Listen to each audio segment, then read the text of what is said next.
So the question to start us off with, what is Abbott Elementary doing for education?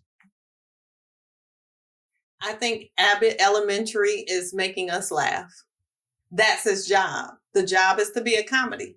The job isn't to highlight the profession in one way or the other. In my opinion, to say, hey, come and join us. It's just like any other comedy show that we would watch on television. But in my opinion, this one is being picked on because it's a Black writer and producer.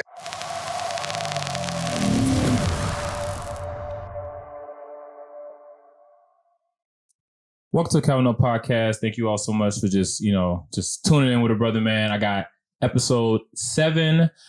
This is the Abbott Elementary conversation debate, the national scandal episode. I got my sister Tamika McCombs with me. I got my other sister Rhea Cooper came through again. All right. And it's their second time. Hopefully it's the third or fourth. It's like, nah, it's probably going to be the last time.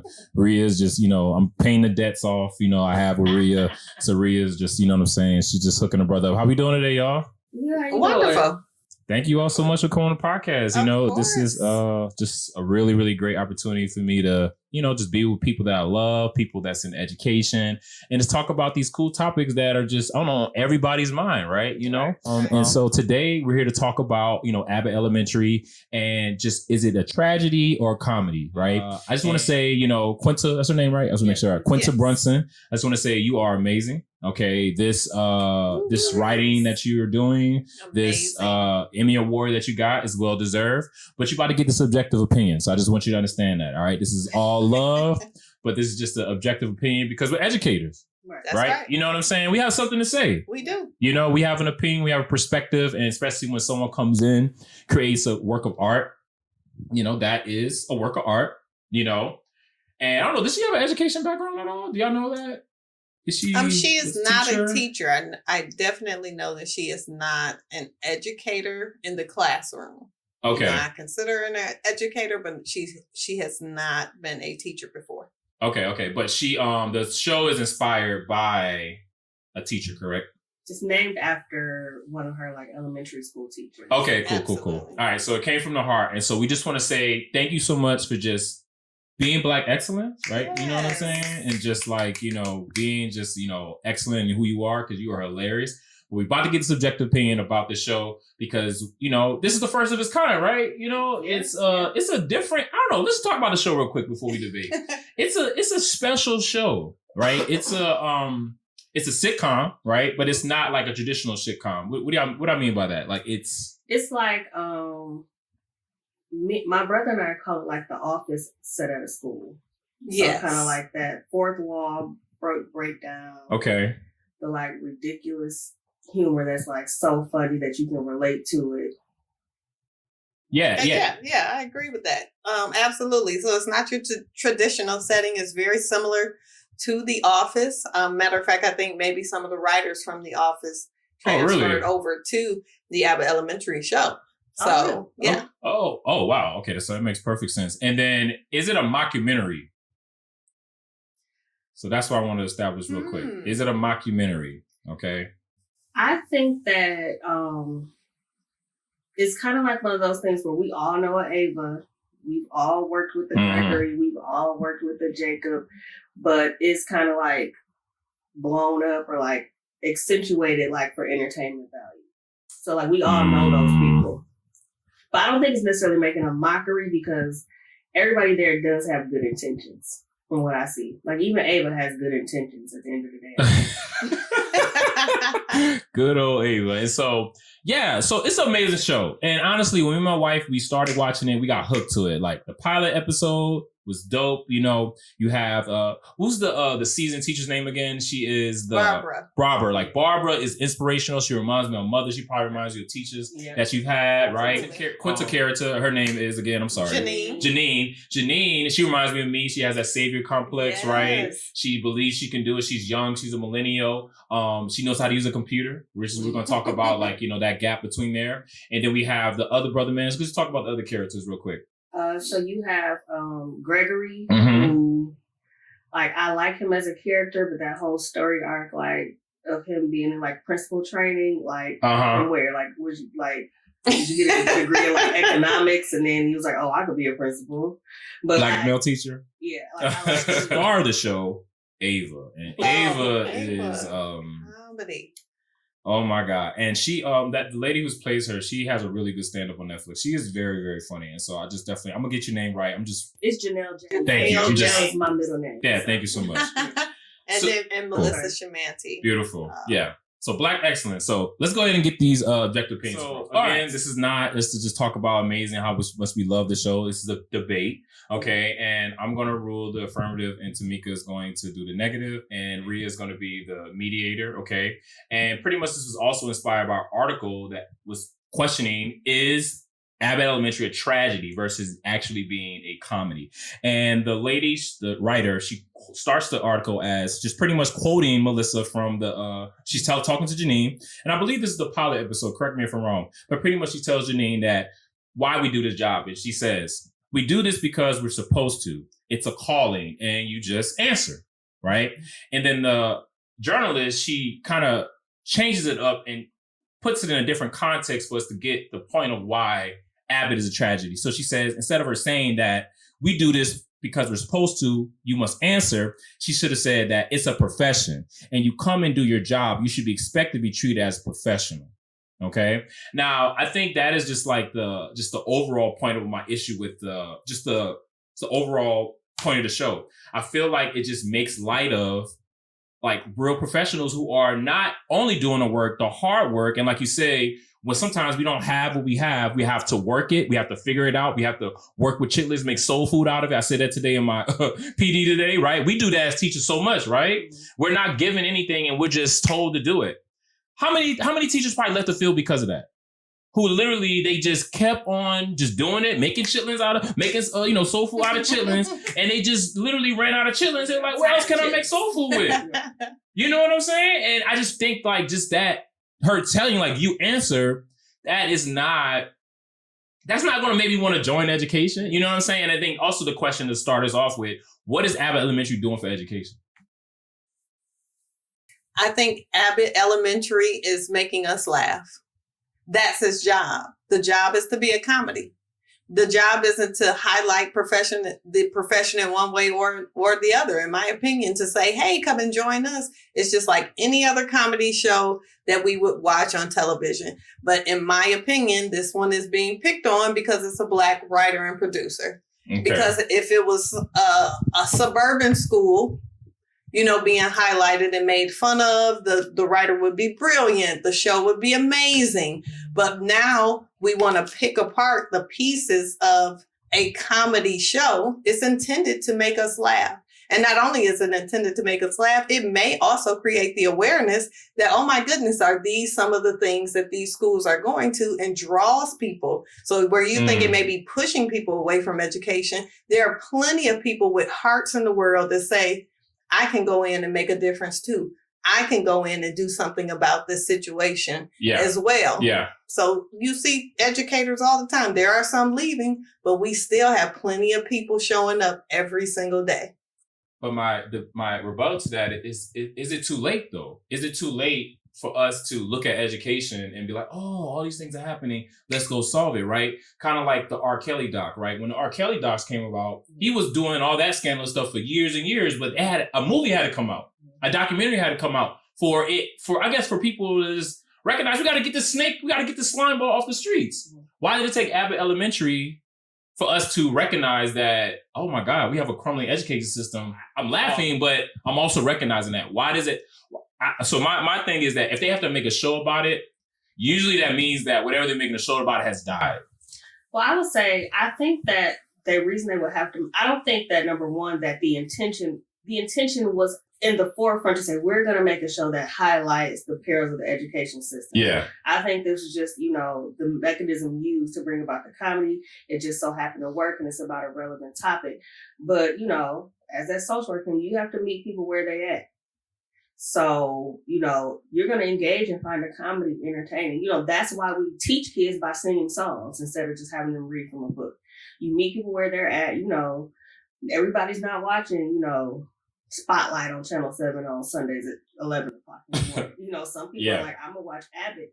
And even kind of if I didn't work in a school, as a parent, if I had a child that went to a public school, I would, kind of be looking around when I went in now. Things I might not have noticed when I was first there. Mm-hmm.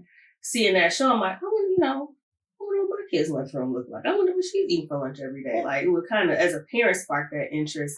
And if I had that type of heart to be, like a savior, as we shouldn't be, we can't save people, we empower people. But if I had that intention, it might inspire me to go into schools.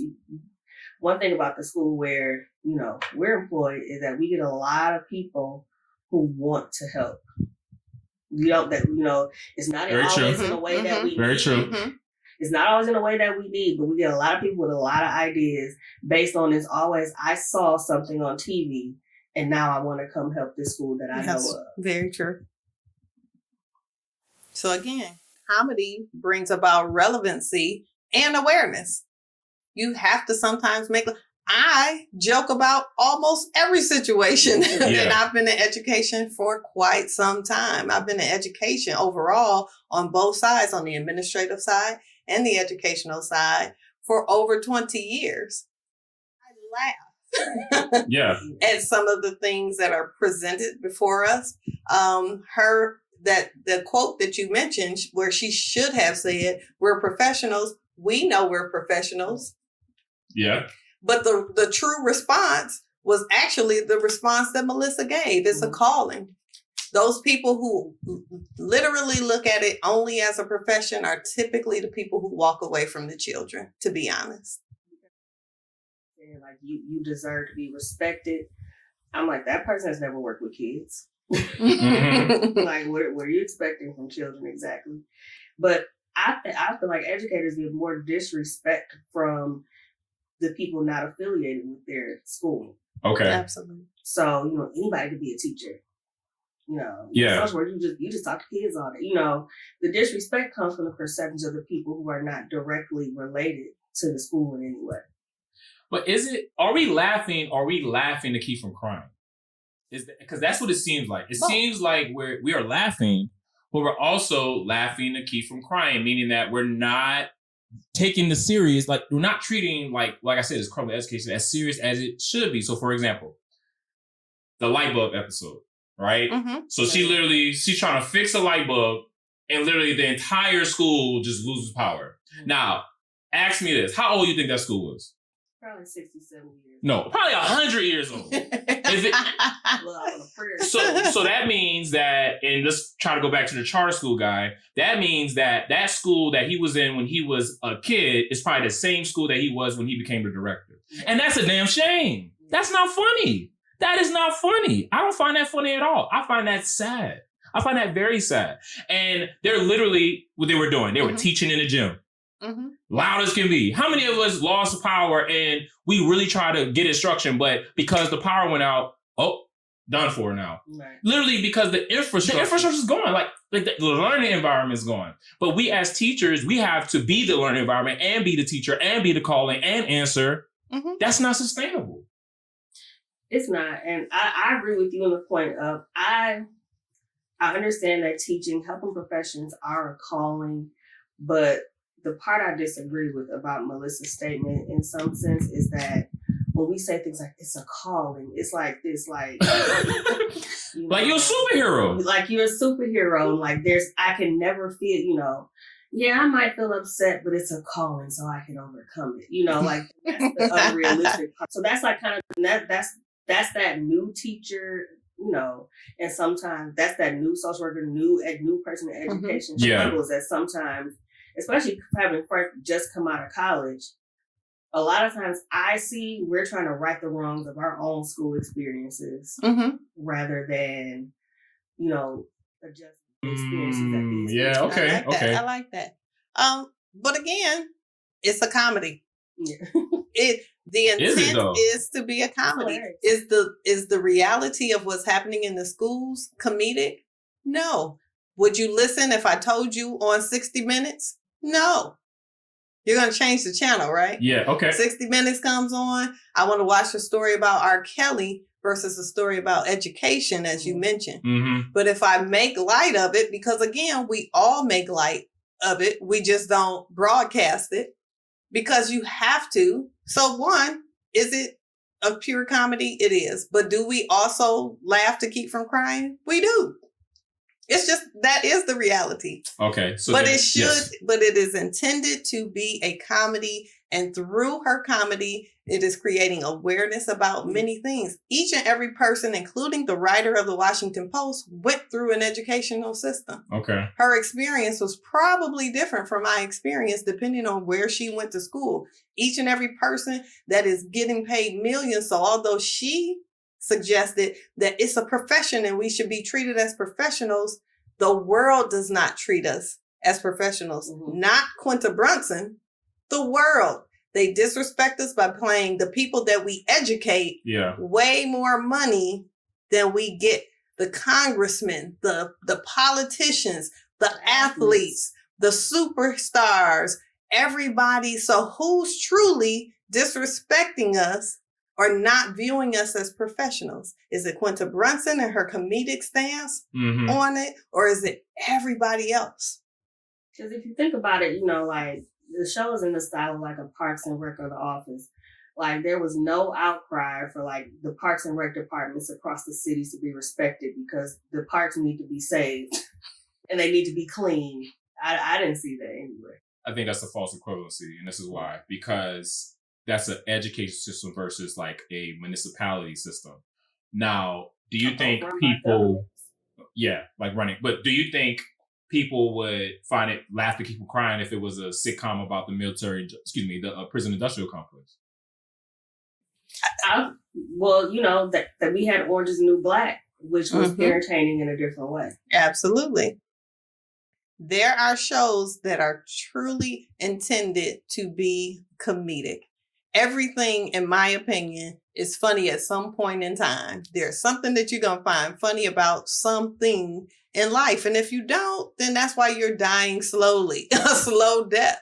You have to find the humor in what it is that you do. For me, it's education. I find the humor in that.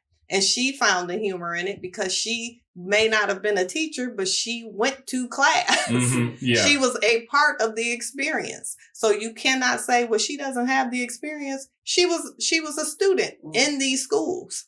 Like we when all these tragedies / comedies were happening. She was a part of that experience. She may have seen the light bulb go out. She may have seen. Yeah. That is the truth. But it's also funny. I pay attention to it more now. Why? Because she's highlighting it through her humor. Okay. And they've been saying this. Still, though, what is it doing for the education system and what is wrong? I feel like there's something wrong to keep from crying. So I asked you this question. Mm-hmm. What if it wasn't on ABC and it was on BET? Would it still have the same? Would you be like, oh, it's laugh to keep from crying? It's just comedy. What if it was on a different network? It didn't have that ABC polish, right? That look. I'm the wrong person to ask because I watch Tubi movies. High five over here. I support. Why are you watching Tubi movies? I support either channel. They are funny. But anyhow, to bring it back, the question isn't for me because I'm a person of color. I'm an African American. I'm going to watch it on BET. The question is for other people. Will they watch it if it's on BET? And, okay. Will they watch it if it's on? Will they even pay attention or will they dismiss it like they've been dismissing it? This educational outcry is not a new story. Yeah. It only seems new because she's highlighting it. Yeah. On a American broadcasting channel.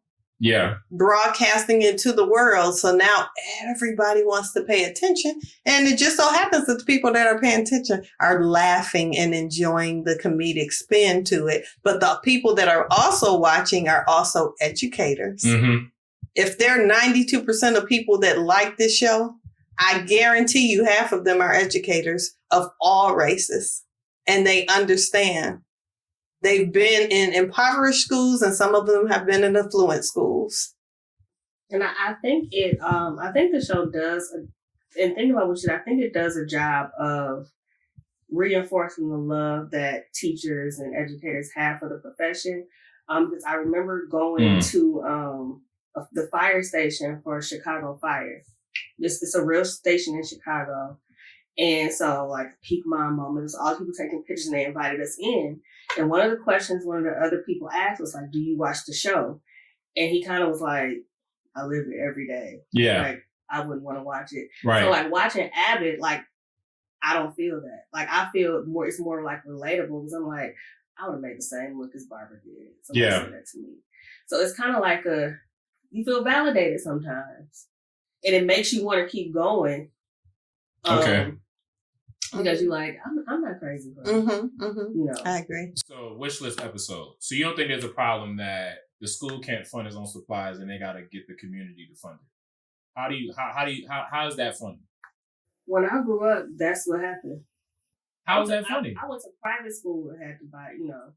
How is that funny? I don't think that's funny. I think that's very sad. That's not funny, but the shenanigans that get to try to, like, it's relatable. It's relatable. Like, you know, if something happens, if something happens at our school, and maybe we go through some really ill-fated attempts to try to address it, the antecedent, the reason for it is not funny. We're trying to get it fixed, but the poor misguided way Miss Cooper tries to get it fixed, somebody on the side is like, she crazy. You know, and you need the other person like, yeah, she is crazy. She got a good heart. Absolutely. Absolutely. Because I remember when it first started, and she had an episode where, like, it was basically like a version of like a GoFundMe, like a wish list. Mm-hmm. Yeah, wish list. People were making like real wish lists. Yeah, talk about it. And they had to make a social media post, right? And then I'm about to get to the next part about new tech and how teacher prep programs literally just let all the, seasoned teachers just, as soon as laptop came out, you good. You know what I'm saying? But what was I saying before?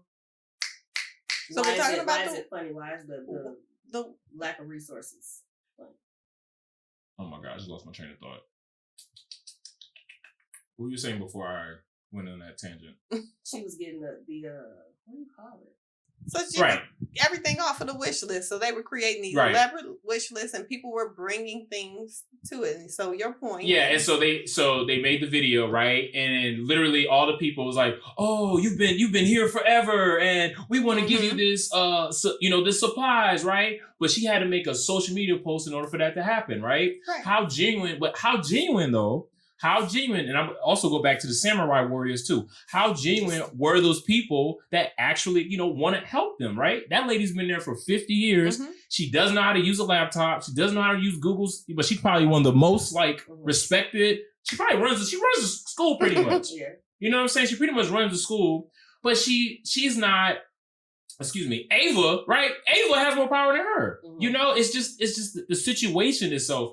I just don't find it real. And so also, right, when you talk about new tech, right, and that dynamic between the millennial teachers versus the seasoned teacher. Now, when I say seasoned, I don't mean old. I just mean you know what I'm saying? You was in there before, you know what I'm saying? Dial up. And, you know what I'm saying? You're going down. That dynamic is very real. Where me as a young black male teacher, I thought I was threatened by Barbara. You know what I'm saying? Or by a male Barbara, just because I was young. But she's threatened by me because the education system failed her.